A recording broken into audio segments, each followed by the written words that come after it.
Bugünkü qonağımız bizim Neftçi komandasının keçmiş kapitanı, hər zaman ürəklərdə, qəlblərdə olan, Azərbaycan milli komandasında kapitanı olmuş Tərlan Əhmədovdur. Tərlan mənim, xoş gəlmisiniz. İlk olaraq sualımız ondan ibarətdir ki, Neftçiyə gəlişiniz necə baş verdi? Neftçi sevgisi sizin üçün necə bir hissdir? Neftçiyə mən 1987-ci ildə gəlmişəm. Mən o vaxt 16 yaşım yox idi. 16 yaşlar arasında Sovetlər Birliyi yığma komandasına düşmüşdüm. Onda Neftçiyə dəvət elədilər. Əvəzedici heyətə. Bir müddət orada məşq elədim və ondan sonra yavaş-yavaş demək əsas komanda. 89-cu ildə də artıq əsas komandada çıxış eləməyə başladım. Neftçi sevgisi tamamilə başqadır. O vaxtı bir komanda idi, Neftçi idi. Neftçi Azərbaycanın ümumi tək postsovet məkanında yox, demək olar ki, Avropada, dünyada tanınmasında böyük bir rolu vardı. Hamımız bilirik ki, Ələkbər Məmmədov və yaxud da Anatol Andres Banişevski, yəni Marakanada 2 top vurma Braziliya yığmasına başlanan, yəni bu özü futbolun dünyada nə qədər sevilən bir idman növü olduğu qədər, onda oynayan oyuncuların da nə qədər əzəmətli olduğu və layiq olduğu dövlətin hansı təmsilçilərdir. O baxımdan Neftçi demək olar ki, tək postsovet dünyada tanınırdı. Bu baxımdan o komandanın o dövrdə sevgisi tamamilə başqa idi. Neftçi sevgisi elə bir şeydir ki, təsəvvür edin ki, Bakı şəhəri üçün Qız Qalası nə qədər önəm daşıyırsa, futbolumuz üçün də Neftçi komandası o önəmi daşıyır. Yəni biz nə qədər istəsək də, desək də ki, bu gün Neftçi uğursuz çıxış edir, Neftçinin keçmişi var. Yəni bir nəslin keçmişi necə onu tanınır? 7 nəsil baba, nənə, bizim Azərbaycan futbolunun da keçmişi Neftçi ilə bağlıdır. Bunu heç kim silə də bilməz. Neftçi sevgisi Azərbaycan futbolunun özüdür. Həm təməlidir, həm özüdür, həm də məbədidir. Yəni bu sevgi sözlə ifadə olunmur. Elə sevgi var ki, onu sözlə ifadə eləmək olur, amma Neftçi sevgisini çətindir ki, sözlə ifadə eləyəsən.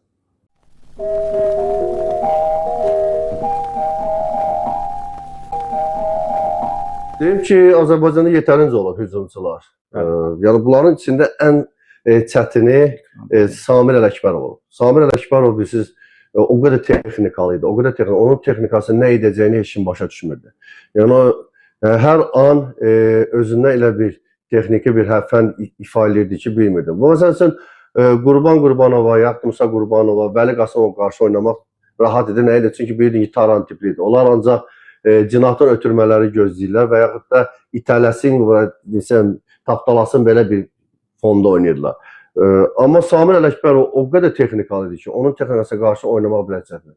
Yəni Samir Ələkbərov, məsələn, üzr istəyirəm, Samir Ələkbərov bəlkə də son illərin ən texnikalı Azərbaycanlı futbolçusu olub. Və mən deyim ki, Neftçi də o bəlkə də Neftçi uzun müddət qalsaydı, deyək ki, postsovet məkanında Samir Ələkbərov bəlkə də bir nömrə olardı.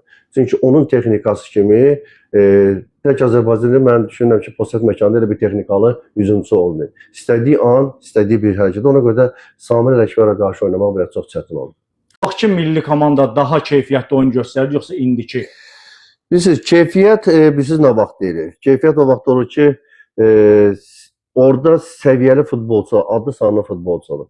Və indi baxın, bizim dövrdə hərdən deyirlər mənə, deyirəm ki, heç vaxt müqayisə eləmək istəmirəm. Çünki xoş olmur müqayisə eləmək, indiki keçmişi. Amma hərdən məcbur oluq ki, biz bu müqayisəni eləyək. Bizim dövrümüzdə, istəyir yığma komanda olsun, istəyir klublar olsun, bizim o qədər şəraitimiz yox idi. Stadionlarımız bərbad vəziyyətli idi, forma tapmırdıq, təlim məşq toplanışları olmurdu. İstədiyimiz bir, deyək ki, yığma komanda 60 dəqiqə futbol oynaya bilərdik. Gücümüz ora qədər çatdı. 60 dəqiqədən sonra bizim fiziki durumumuz ona önəm vermirdi ki, biz artıq rəqabəti daha da güclənir. Amma indiki vəziyyətdə bütün şərait var. Bütün hər bir şey həll olunur klublarda və yaxud da yığmada, təlim məşq toplanır, mükafatlar, nə bilim, milliləşdirilmiş futbolçular cəlb olunur. Amma nəticə demək olar ki, fiyaskodur. Faciəvi şəkil alıb. Biz sonuncu pillədəyik, sonuncu qrupdayıq biz. Biz deyə bilmərik ki, bugünkü bizim yığmamız hansısa bir səviyyədədir. Yəni, biz hətta yenidən qayıtsaq yuxarı qrupa, siz təsəvvür edin ki, o bizi üçün hələ uğur sayılmamalıdır. Çünki biz futbolun ən, deyək ki, dərinliyində, quyusundayıq. Bir komanda Premier Liqanı tərk edən 10 məşqçisini görsən ki, rəhbərliyin də istifaya göndərirlər. İndi siz təxmin edin ki, bizim yığma düşüb, biz hələ Santosla davam eləmək istəyirdik. Və yaxud da Biz orada deyə bilmərik ki, indiki yığmada oynayan futbolçuların keyfiyyəti o vaxtkindən üstün idi. O vaxtın indikini müqayisə edəndə, indiki şəraitdə, yaradılan şərait, dövlət tərəfindən dəstək, hər bir şəraitin yaradılması, klublarda maliyyə məsələləri yüksək səviyyədə olur. Biz aylarla əmək haqqı ala bilmədik. Əmək haqqılarımız ittibatlı, biz heç onları aylarla ala bilmədik. Biz sadəcə olaraq futbolun sevgisi vardı ki, o futbolun sevgi ilə yaşayırdıq. Və indiki şərait bizim dövrümüzdə olsaydı, hətta indikinin 50% bizim vaxtımızda olsaydı, biz bəlkə də bizim o dövrün futbolçularının bir 70% Avropada futbol oynaya bilərdi. Çünki Sovet məkanından gələn futbolçuların ağır yüklərə dözümü daha deyim ki, keyfiyyətləri üstün idi, nəinki indikilər. İndiki, yəni yığmanın oynadığı, deyəm ki, bir hissə və yaxud da bir oyun oynayır, 5 oyun görürsünüz ki, əsas məsələ o vaxtki nəticə ilə indiki nəticə ürəkaçan deyilsə, yəni demək ki, o vaxtki ilə daha keyfiyyətlidir, nəinki var. Çünki bizim vaxtımızda maraqlı futbol oyunları gedirdi, indi biz maraqlı futbol görmürük. Yəni bunu hamımız bilirik. Siz təsəvvür edin ki, Vəli Qasımov İspanyada oynayırdı, yığmanın oyunlarına gəlib gedə bilmirdi. Yığmanın oyuna gəlib getmək üçün maliyyə vəsaiti lazımdır. AFFA ödəyə bilmirdi o dövrdə maliyyəsini, elə onun üçün gələ bilmirdi. Nazım Süleymanov onun kimi. Yəni biz məşqə çıxırdıq, hərəmiz bir, deyək ki, ayrı bir formalarda. Vahid bir formamız yox idi. Son illərdə artıq 90-cı ildən sonra 2000-ci illərdə biz vahid bir formaya. İndiki şəraitdə hər bir şey var. Vahid formadır, formalar yuyulur, futbolçular rahatdır hər şeydə. Hətta elə bir məqam olur ki, siz bilirsiniz ki, uduzduqları oyunda mükafat da alıblar. Və yaxud da futbolçuların hətta yeməyi ilə komanda var ki, klubumuz var ki, onun yatdığı otağına yeməkləri gəlir oyun günü. Hətta o dərəcədə ki, futbolçu yüksək səviyyədə istifadə edir. Yəni bu baxımdan əlbəttə ki, o dövrü müqayisə eləmək olur. İndi yüksək səviyyədə hər bir şey təmin olunur, amma nəticə elə asan deyil. Yəni Müəllim, nədir problem? Bu qədər baş məşqçi dəyişilir, bu qədər sistem gedir, amma Neftçi hələ də çempion ola bilmir. Neftçi o qədər adı o qədər əzəmətlidir ki, çoxlarına demək olar ki, qorxudur. Bu istədi-istəmədi bu məsələ açıq-aydın görükür. Hətta deyim ki, klubların özləri də Neftçinin adından çəkinirlər. Məsələ orasındadır ki, komandada vahid bir idarəçi sistemi olmalıdır. O vahid idarəçi sistemində bir məşqçi 6 aydan bir və yaxud da futbolçular 6 aydan bir dəyişməməli. Yəni, mənim dövrümdə, mən əvvəlki dövrə də gedirəm, Neftçi, bax təsəvvür edin ki, 2013-cü ildə mən Neftçidən uzaqlaşdırıldım və təsəvvür edin ki, o dövrdə mən Neftçiyə uzaqlaşdırılandan sonra Neftçi artıq demək olar ki, yavaş-yavaş enişə getdi. Neftçi enişə getdi, biz təsəvvür edin ki, biz 3 il ardıcıl çempionluq yaşadı, Avroliqanın qrup mərhələsinə düşdü 110 illik futbol tariximizdə. Təsəvvür edin ki, biz qrup mərhələsində, Avroliqanın qrup mərhələsində oynadığımız dövrdə Sadıq Sadıqov haqqında nələr deyilirdi klubun prezidenti haqqında. Biz təsəvvür edin ki, biz San Siro'da Milanla 2-2 oynadıq, bizə dedilər ki, mətbuatda yazılırdı ki, klub rəhbərliyi danışıq apardı, oyun heç olundu. Və yaxud da biz çempion olurduq, Sadıq Sadıqov haqqında deyirlər ki, oyunları alırdı. Yəni, o qədər haqsızlıq olurdu həmin dövrdə. İstər-istənməz Neftçiyə qarşı bir antipatiya vardı. Heç kim Neftçinin uğurunu... Çünki, yenə deyirəm, bir insan görürsünüz ki, nə qədər uğur qazanır, onun həsədini aparanlar daha çox olur. Futbola gəldikdə Neftçiyə qarşı antipatiya və siz təsəvvür edin ki, sonra Inter getdi, komandada rəqabət olmadı, Bakı klubu uzaqlaşdırıldı. Deyək ki, Zakatala klubu çempionatdan getdi, Neftçi zəiflədildi. Yəni, istər-istəməz artıq çempionatda tamamilə fərq var. Neftçiyə rəhbərliklər gəldi, məşqçi sistemində dəyişiklik oldu. 6 aydan bir, 1 ildən bir məşqçilər, futbolçular yola saldı. Yəni, vahid olaraq bir yerdən idarə olunmadı Neftçi. Və o baxımdan da Neftçidə bugün uğursuzluqlar hələ də o davam edir. 2017-2018-ci ildə mən Neftçidə olduğum dövrdə bilirsiniz ki, onda 4 il Neftçi 6-7-ci yer tuturdu. O dövrdən bura bir Emin Mahmudov var. Ona görə də bilirsiniz ki, Neftçidəki o seçimli, futbolçu seçimi, idarəçiliyidir. Yəni, bunlarda bir balaca boşluq olduğuna görə Neftçi uğur qazana bilmir. Yəni, bugün Neftçinin hamımız görəcək. Yəni, 7-ci yerə layiqdir. Hətta bu ilində deyək ki, daha çox şansı 5-ci yerə var, amma yenə də uğur deyil. Yəni, biz Neftçini daha çox Avroliqada, Konfrans Liqası, Çempionlar Liqasının hətta qrup mərhələsində görmək arzusundayıq. Mən illərlə deyirəm. Deyirəm ki, nə qədər ki, Neftçi futbol komandası inkişaf eləməyib, bura Gəncə də daxildir, Gəncənin Kəpəzi və Turantovu. Əsas bu iki komandadır ki, Neftçi ilə Gəncə. Yəni bu komandalar kəpəz inkişaf eləməsə, uğurlu nəticələr olmasa, Azərbaycan bizim ümumi futbolumuz inkişafda olmayacaq. Biz sadəcə olaraq bir klub deyək ki, Qarabağ gedəcək və yaxud da deyək ki, Qarabağ bir neçə ildən sonra başqa bir klub olacaq. Yəni ümumi bizim bir neçə klubumuz olmayacaq. Bu bizə qədər ki, Neftçi olmayacaq. Bizim yığma komandalar o belə məyusluqla, belə fiyaskolarla davam edəcək. Ocağa acı məlum səhhəti ilə bağlı problemləri var idi. Bir çox transferlərdə məhz sizinlə məsləhətləşib eləyiblər. Bir çoxları transferləri siz bəyənmisiniz. Avrokuboklara düşən məqamlar necə xatırlayırsınız ümumiyyətlə? Bir inam var idi sizdə bu yeni bir heyəti yığanda necə olacaq? Bu heyətlə Avrokuboklara düşmək belə ehtimalı var idi mi sizdə? Allah rəhmət eləsin Böyüqa Hacıyeva. Yəni 41 gün bilirsiniz ki, o xəstəxanada yatıb. 41 gün o ölümlə mübarizə aparıb, ölüm diri mübarizəsi aparıb, yaşam uğruna mübarizə aparıb və komandanın necə hazırlandığından xəbər olmayıb. Və bilirsiniz ki, Apollonla cavab oyununa 2 gün qalmış xəstəxanadan gəldi və ona qədər biz artıq Canalesi də komandaya dəvət eləmişdik, Bertucci'ni dəvət eləmişdik, Ramos komandaya dəvət olunmuşdu. Yəni bu futbolçuları biz o vaxtı mənə dedilər ki, bizə hücum xəttinə futbolçu lazımdır, sırf bir hücumçu lazımdır. Demək, biz Avstriyada təlim məşq toplanışında olanda demək, Paragvay-Çili oyunu yoldaşlıq oyunu keçirildi. Həmin oyunda bir neçə futbolçu vardı ki, dedilər bu futbolçuya baxın. Əsasən də Canales üzərində dayanılmış. Onu gətirmək olar, çox maraqlı bir futbolçudur. Və təsəvvür edin ki, Canales Çilili olduğu halda mən Paragvayda orta xəttdə Ramos'u da gördüm. Ramos 15 nömrəli mərkəz dayaq yarım müdafiəçi çox maraqlı bir futbolçudur. Yəni bizə dedilər ki, biz də onun haqqında. Sonra Sadıq müəllim gəldi, biz bu vaxtda danışdıq. Komanda formalaşdı. Komanda formalaşdı. Oynadıqca ilk oyunumuz Zestafö ilə bilirsiniz ki, Bakıdakı oyunda. Yəni o oyundan sonra biz komandada hiss olunurdu ki, komanda uğurlu nəticə əldə eləmək gücünə malikdir.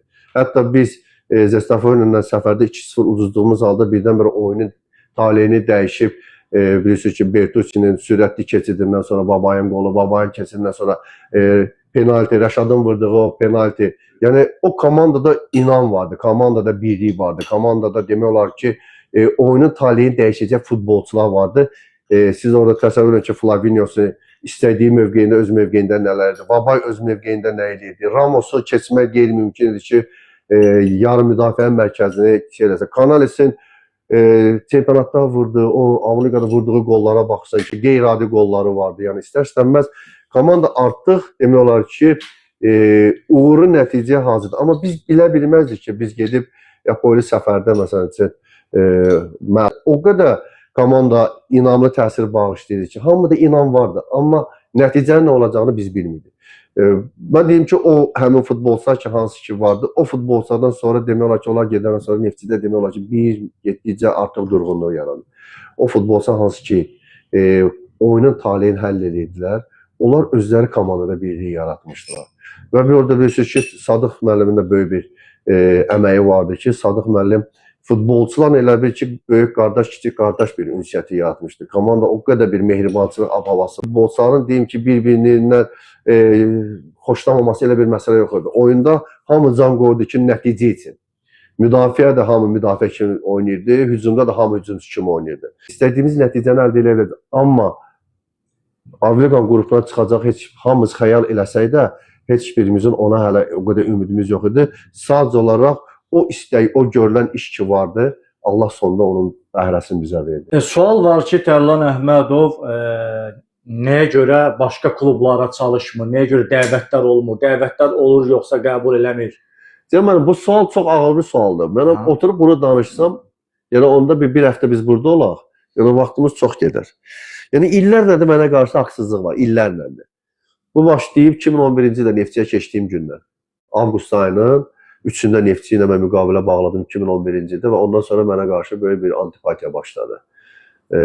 Keçmiş baş katib, yəni bunu hamı bilir, mənlə düşmənçiliyi başladı və ondan sonra artıq bilirsiniz ki, Neftçiyə yeni Kamuran Quliyevlə Ceyhun Sultanov gəldi. Onlar da həmin o prosesdə işlədilər, yəni uzaqlaşdırdılar. Mənim deyək ki, o keçmiş baş katiblə 2021-ci il oktyabr ayının 4-də mənim özümün 10 otağında söhbətim olub. Neftçidən məni necə uzaqlaşdırıblar. Federasiya prezidentinin qabağına İstanbulda Star zavodun açılışında məktub necə qoyulub, məktubda nələri yazılıb, kim qoyub, məktubu kim yazıb, bunların hamısını baş katibə deyəndə əvvəl təqzib edirdi ki, belə bir şeylər olmayıb, amma sonunda deyəndə ki, filan kəs deyib mənə, sən öz sağ əlin, onunla duruqdu, dedi ki, elə bir şey olmuşdu. Yəni, illərlə mənim, bir deyim ki, 2020-ci il, yəni görürsünüz, vaxtlarını da deyirəm, tarixlərini deyirəm. 2020-ci il yanvar ayının 12-sində baş katiblə bizim klubların birində baş məşqçi olan məşqçilərdən biri görüşürlər. Marivana restoranında, biri üstadadır, hamı bilir. Və orada söhbət olur ki, mən də keşlərdə baş məşqçiyəm, komanda uğurlu çıxış gedir, 3-cü yerə gedir və deyir ki, siz məşqçilər yığışın, qoymayın Tərlan Əhmədov nəticə versə biz onu şərrənməliyik. Və sonunda da şərrəndim, çıxdım komanda, uzaqlaşdırıldım. Və komandanı siz bilin, təsəvvür edin ki, Şamaxı təlim məşq toplanışı apardım, Qəbələ təlim məşq toplanışı, çempionatın oyuna 12 gün qalmış, Avliqanın oyuna, yadınızdasa Malta klubunun oyuna 12 gün qalmış, özümün də xəbərim olmadan evimdə hazır məşqə gəldiyim halda mənə deyirlər ki, artıq səni 3 saat bundan qabaq rəhbərlik səni istefaya göndərir. Halbuki özümün də xəbərim yox. Yəni, bu haqsızlıq çoxdan gedir. Burada bəzi insanlar da var ki, Tərlan Əhmədovun uğurlu işinə görə və o insanın ki, hansı ki 2011-ci Neftçiyə keçəndən sonra mənim Neftçiyə olan o sevgimi, mənim Neftçiyə olan o uğurlu çıxışıma görə istər-istəməz bəzilərinə antipatiya yaratdı. Və odur budur, bu günə qədər də məni işləməyə hara gedirəm, işləməyə görə. Kəpəzə getdim, Kəpəzdə sentyabr ayının 4-də işə başladım, 2022-ci il. Noyabr ayının ortalarında Gəncədə bir Əl adında bir biznesmen vardı. O gəldi mənə dedi ki, mən keçmiş baş katiblə danışdım. Mənə dedi ki, biz Tərlanı göndərdik Gəncəyə ki, orada baş çıxara bilməyəcək, onun karyerasına son qoyacaq. Bu getdi oranda 360 dərəcə yaxşıya tərəfə. Bu necə işləyir? Siz təsəvvür edin. Yəni, mən bunu bir neçə yerdə demişəm, amma çox. Yəni, bu haqsızlıq mənə qarşı, Tərlan Əhmədova qarşı, Tərlan Əhmədov işləməməlidir. Məşqçilər də var ki, onlar deyir ki, biz Tərlan Əhmədovla meydançada bacara bilmirik. Tərlan Əhmədov, ona görə də mənim adıma o qədər şey çıxarırlar. Daha siz cadudan tutmuş, nə bilim, pul yığan. Mən burada sizə deyim ki, mən 2015-ci ildə Azalda oynadığım dövrdə öz maşınımı satmışdım. Maşını satdım ki, yeni maşın alın özümə. Və təsəvvür edin ki, 17.500 dollar mənim futbolçada pulum. O dövrdə dünyada inflyasiya getdi. İnflyasiya gedəndən sonra demək ki, bizim əmək verilmədi. 4 ayın əmək verilmədi. Və orada futbolçu hələsin borca məndən pulla götürdü. 17.500 dollar mənim pulum elə də ittibatı. Odur, budur, bu günə qədər mən maşın ala bilməmişəm. Mən elə bir ki, maşın məsələsində təsəvvür edin ki, elə bilin ki, bir qarğışa düşdüm. Maşının elə bir lənətinə gəldim ki, niyə məni satdım? Mən o gün və deyirlər Tərlan Əhmədov futbolçulardan pul yığır. Bax, sizin vasitənizlə də deyirəm. Neftçi fanatları da bu çıxsınlar, desinlər. Siz jurnalistlər də gedin bir futbolçu tapın, görün hansı futbolçu komandaya götürdü, onu mənə pul verib və yaxud da onun meneceri verib, artıq nə bilim kimsə. Onu heç kim deyəmir. Çünki öz cibimin pulun çoxuna vermişəm. Bu insanlarda, bəzi insanlar, onlar istifadə edir ki, biz Tərlanla meydançada bacara bilmirik. Elə o şərlənib kənarda qalsa yaxşıdır və ən böyük zərbəndə mənə keçmiş baş katib vurdu, İllan olurdu. Onun özünə, onun otağında 45 dəqiqəlik söhbətimdə də hamısını dedim. Necə şərləndim, necə mənim üstümə şər atlayım, federasiya rəhbərinin qabağına hansı məktubu qoyub, kim qoyub məktubu, gedin Tərlan Əhmədov futboldan silin, sonra araşdırılır, görülür ki, yox, Tərlan Əhmədov ümumiyyətlə heç bir şeydə əri yoxdur. Məni, siz yadınızdadır, keşliyə mən necə gəldim. Ayın 30-unda müqavilə bağladım, 31-ində mən komandanı Qarabağdan oyuna çıxartdım və heç elədik o oyuna. Mən komanda edib o bircə məşq keçmişdim, təsəvvür edin. Bir məşq, komanda taktiki meydançada düzülüşünü elədim və səhərsi gün biz Qarabağdan xal aldıq. Təsəvvür edin ki, siz dünya praktikasında elə bir şey yoxdur ki, bu gün səhər gətirib qoyulur, dilə salam məsələsi komanda. Bu bizdə Azərbaycanda baş verə bilər. Və ona nədən gəldi? Deyilmişdi ki, Tərlan Əhmədov işlə Tərlan sən şər atmışsın. Gətirdilər, başqa cür şərlədilər. Ondan sonra uzun müddət, demək 3 ilə yaxın işsiz qaldım. Gəncə variantı gəlib çıxdı. Gəncədə də yenə uğurun nəticə komandanın 4 tur qalmış elədim. Artıq yenə də 3-cü ildə, artıq mayanda 3 ilin tamam olur ki, işsiz qoyublar və hər dəfə də bir şey olanda klub rəhbərlərinin bəziləri deyir. Tərlanın haqqında yaxşı demirlər. Özləri haqqında yazılır. Özlərinin yiyintiləri, nələri onlar Tərlan Əhmədov haqqında deyilən söz və həmişə də deyirəm, yenə deyirəm. O deyən adamı tapın gətirin, mənlə üzləşdirin, siz televizyada, harda deyirsiniz, gətirin, çıxarın, görün, mən kimdən pul aldım, kimə haqsızlıq elədim. Siz təsəvvür edin ki, bir klubda işlədiyim bir vaxtda futbolçu zəng edir, klub rəhbərinə deyir ki, biz o qədər yükləyir ki, ayaqlarımız getmir. Rəhbəri gəlir deyir ki, Tərlan müəllim futbolçuya şikayət edir. Həftənin məşqi dəyişirəm, gedib deyirlər ki, Tərlan müəllim bizə belə bir məşqdir, biz məşqdə üzrə tərləmirik. Qardaş, bugün rəhbərlər var ki, futbolçular əli ilə məşqçiləri məhv edirlər. Amma Tərlan Əhmədov futbolçadan pul yığdı, futbolçana yola getmədi, rəhbəri ilə yola getmədi, nə bileyim filan şeydir. Necə oldu mən nəticə verdi Tərlan Əhmədov? Necə onda mən futbolçada mən pul aldım, futbolçanı şeylədim və futbolçanı oynatdım? Sual doğruya bunlar. Yəni insanı şərləmək və ona görə də məni yaxın buraxmırlar ki, mən kimlərəsə sərf eləmirəm. Və ona görə də Tərlan Əhmədov iş başında yoxdur. Tərlan Əhmədov Avropa qrupundan çıxananda 41 gün komandanı hazırlayanda üzr istəyirəm, halal xoş olsun haqq dünyasında bizim haqq dünya deyil. Böyük Hacıyev. Və özünün xəbər olun, məşqləri keçirdim, gətirdim, qoydular, dedi ki, Tərlan. Bəzi kimsə inanması geçsin Asfəliyədən soruşsun. Asfəliyə yanında o sözü bir şey dedi, Tərlan Əhməd olmasa mən bataram. Böyük Hacıyev Moskvadan bir qonaq da gəlmişdi Asfəliyədən. Dedi ki, Asif, Tərlan olmasa mən bataram. Bütün var verirdim, dedi ki, Tərlan hər şey sən bilirsən, get keç. Yenə deyirəm, halal xoş olsun, ad onun da, baş məşqçidir. Mənə Böyük Hacıyev xəstəxanada yatanda Sadıq müəllim mənə dedi ki, Tərlan, bəlkə sənin baş məşqçi təyin edir, dedim yox. Ya Böyük Hacıyev dünyasını dəyişəcək, ya da ki, halallıq verəcək ki, mən artıq bundan sonra məşqçi işləmirəm, mən ondan baş məşqçiliyi götürürəm, indiki halda götürməyəcəm. İnsan qayıtdı, komanda uğurlu nəticə əldə elədi, onun adıdır. Nə qədər mən əziyyət çəksəm də, mən köməkçi məşqçi funksiyası yerirsə. Ona görə də o ad onundur, halal xoş olsun. Azərbaycanda bəyəndiyin 3 futbolçu kimdir deyir, adlarını çəkərdi. Hal-hazırda mən açıq deyim də belə danışım. Birinci yerdə bu dəqiqə hal-hazırda oynamasa da belə Murad Məmmədov ki, çox o uşağı bəyənirəm hal-hazırda. İkinci Elvin Cəfərquliyevdir. Üçüncü də Emindir ki, Mahmudov. Yəni o futbolçuya böyük bir hörmətim var.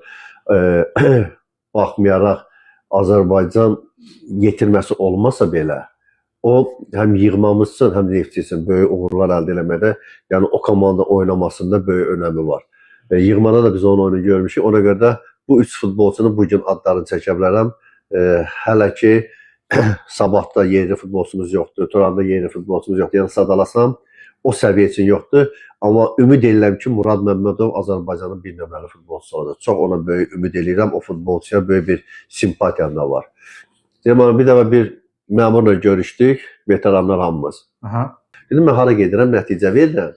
Amma mənə şərləyib çıxarırlar. Siz təsəvvür edin ki, insanın cavabı nə ola? Qayıtdı ki, sən nəticə vermədən niyə verirsən, sən bilirsən ki, sən şərləyirlər. Dedim, siz də belə deyəndən sonra artıq mənim deyəcəyim bir şey yoxdur.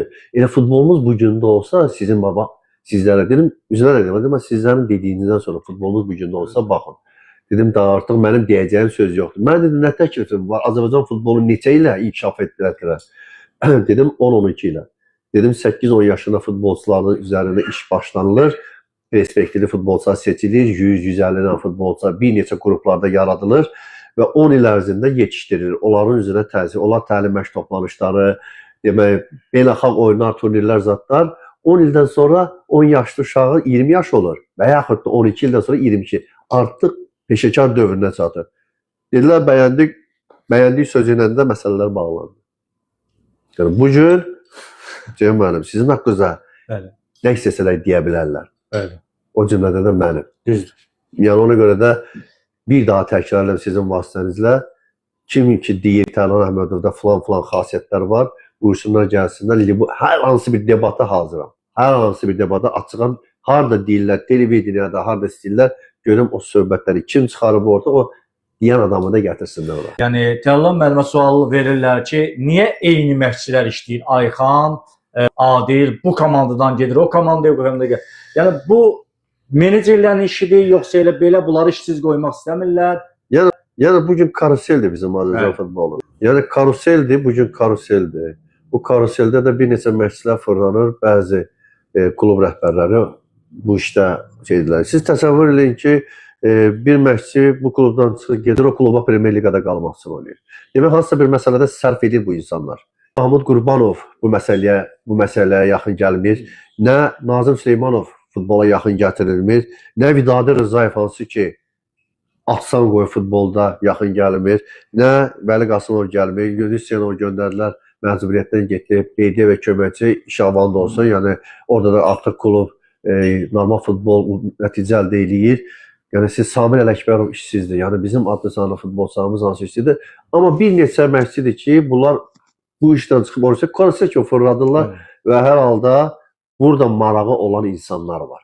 Marağı olan klub rəhbəri, menecerlər var. Menecer var, jurnalistlə dostluq edir. Sən dostluq eləyən menecerin futbolçusunu götürməyəsiniz.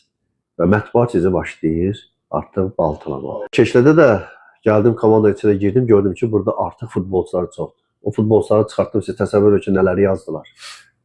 Getdim Gəncədə 5 futbolçunun siyahısını verdim. Klub rəhbəri İlqar Nadiri ilə klubun baş buxalteri vardı. Həm meneceri idi, həm buxalteri idi. Samir. Dedim ki, bu 5 futbolçunu qışa qədər yola salın qışda. Amma küsülü yola salmıyor. Nədir haqları, nə istəyəcəklər? 3 aylıq, 5 aylıq. Ya vaxtı deyəcəklər ki, kontaktı müqavilənin axırına qədər mənim pulumu ver.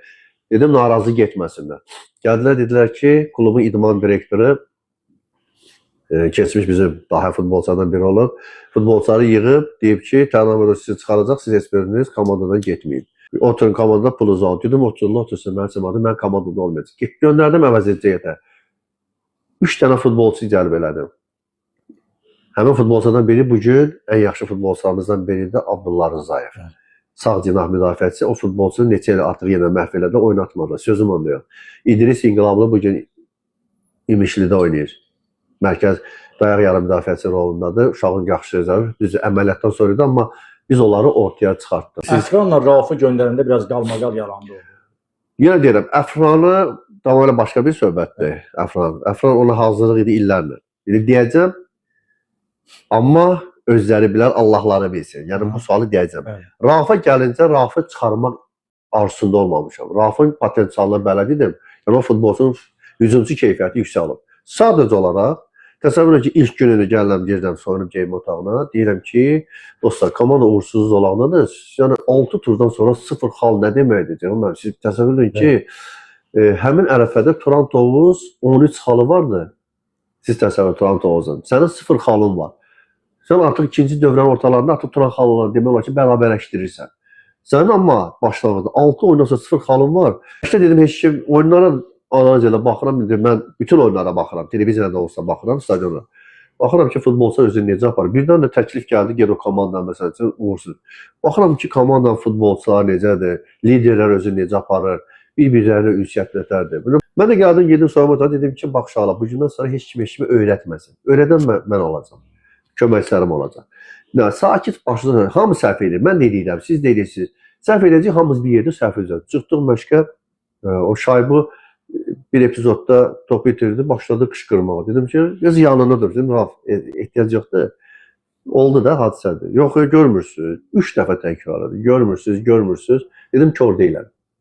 Yəni, hər şeyi görürəm. Dedim, sən başlasan futbol, sən kimi futbol, sən də itirirsən. Sən heç kimi şey demirsən, demək sən də deməməz. Yox, amma öyle dedim ki, artıq burada deyəm. Get, sən məşqdən azadsan. Dedim, məşqdən azadsan.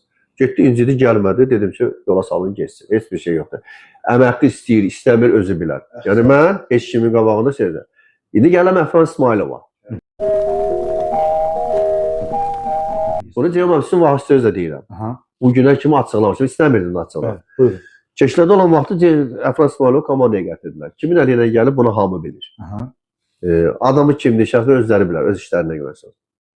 Mən dedilər, dedim ki, mən Əfran İsmailov lazımdır, keçlədə.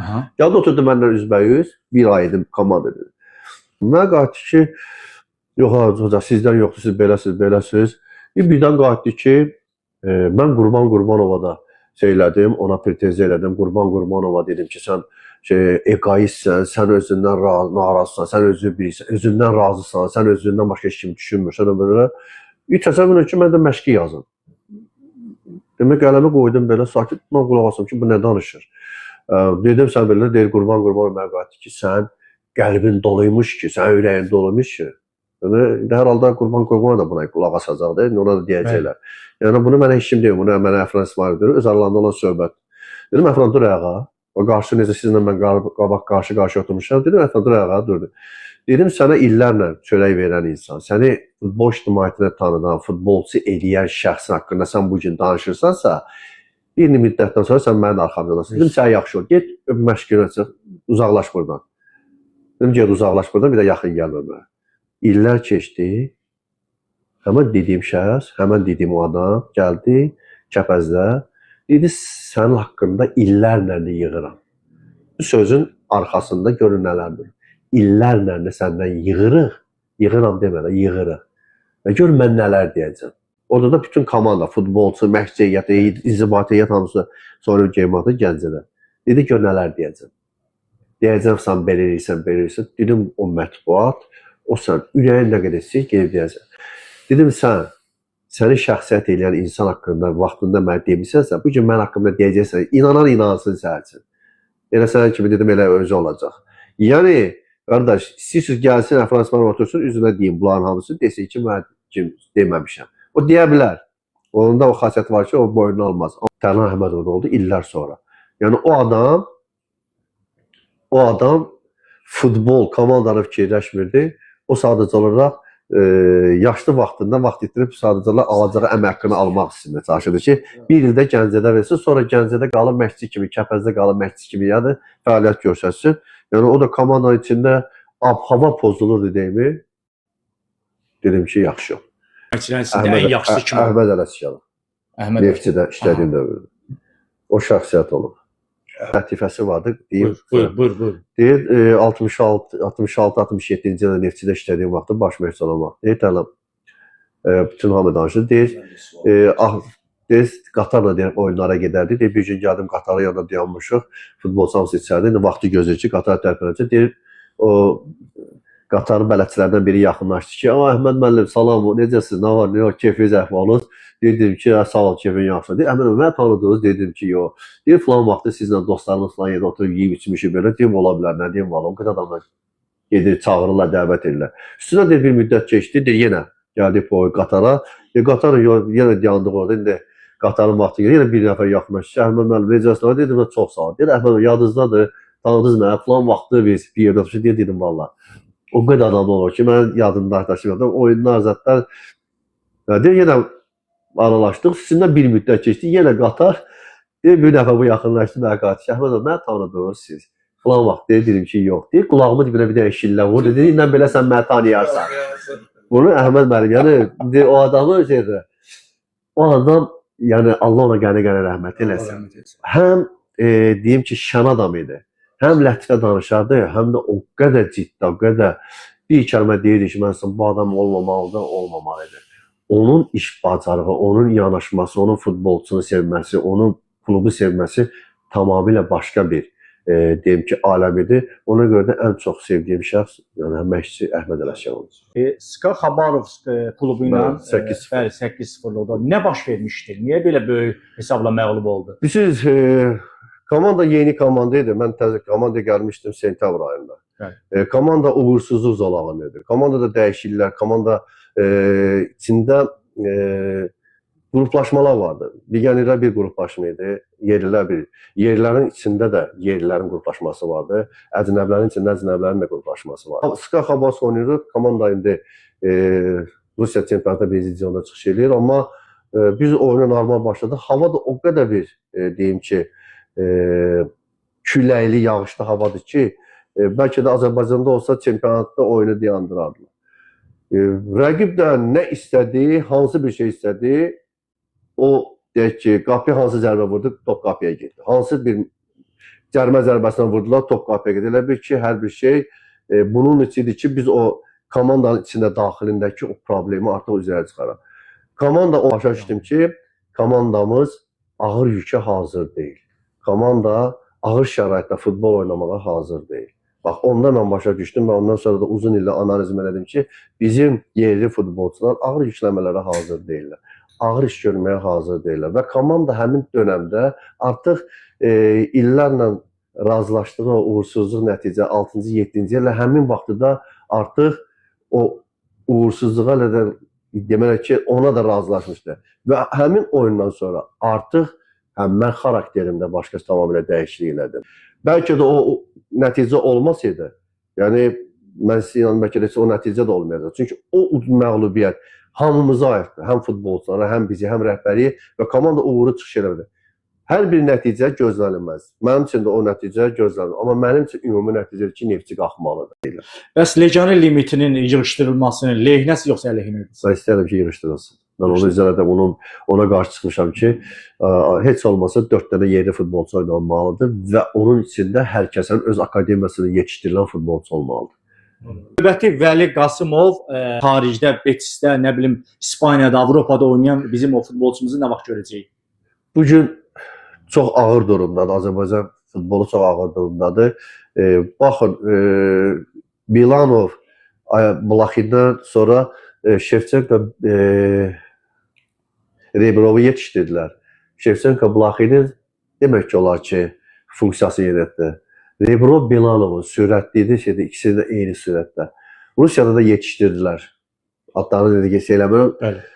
Biz nə Barışevski yetişdirə bildik, nə İskəndər Zavadov yetişdirə bildik. Bir dənə Maşallah Əhmədovun yetişdirməsində vardı, Zaur Tağızada onu da tez məhv elədik. Bugün Azərbaycanda heç bir mövqeyə futbolçu yetişdirilmir. Və ona görə də hansısa bir 5 il və yaxud da 10 il müddətində deyim ki, elə bir futbolçumuz olacaq Vəli, Nazim, Yunis, Vidadi səviyyəsində bugün yoxdur. Ki, yetişdirilmə yoxdur. Sadəcə olaraq hamı əcnəbi üstünlüyü verir. Ona görə də ümid eləyək ki, Mahir Əmrəli ilə Nərman Axundzadə hansısa bizi sevindirəcəklər. Qalan artıq bizim o səviyyədə yoxdur. Azərbaycanda bugün legioner həyatının ən yaxşı futbol hazırlığı bu dəqiqə Elvin Cəfərquliyevdir. Cəqəblə. Bir də ki, mən yenə deyirəm Murad Məmmədov. Murad Məmmədov. O uşaq hazırdır bu dəqiqə, mən deyim. Anatoli Banışevskinin 9 nömrəni əbədiləşdirməsinə fikrinizi bildirək. Çox mükəmməl. O çox mükəmməl. O çoxdan olmadı, indi yox. O illər bundan qabaq olmalı. Və tribuna ad verdilər Anatoli Banışevski. Onlar çoxdan olmalıdır. Hətta mən deyim ki, Neftçinin bazasına ilə Anatoli Banışevski adı verilsə də böyük mükəmməl. İnşallah oynayar. Çox sağ olun, minnətdaram Tərlan müəllim. Suallar çoxdur, sadəcə olaraq vaxtımız yoxdur artıq, yəni ona görə də sizi yormayaq. Təşəkkürümüzü bildiririk Tərlan müəllim. Var olun, bizi qırmadınız, gəldiniz. Həqiqətən vaxt məhdudiyyəti var idi. Siz dediyən vaxtdan da çox keçdi, suallar çox idi. Bəzilərini səsləndirdik. Var olun, təşəkkür edirik sizə. İnşallah gələn həftə başqa bir əsasla görüşəcəyik. Şimdi anonsumuzu diqqətlə izləyin. Çox sağ olun, minnətdarıq. Gələn görüşlərdir. Sağ olun.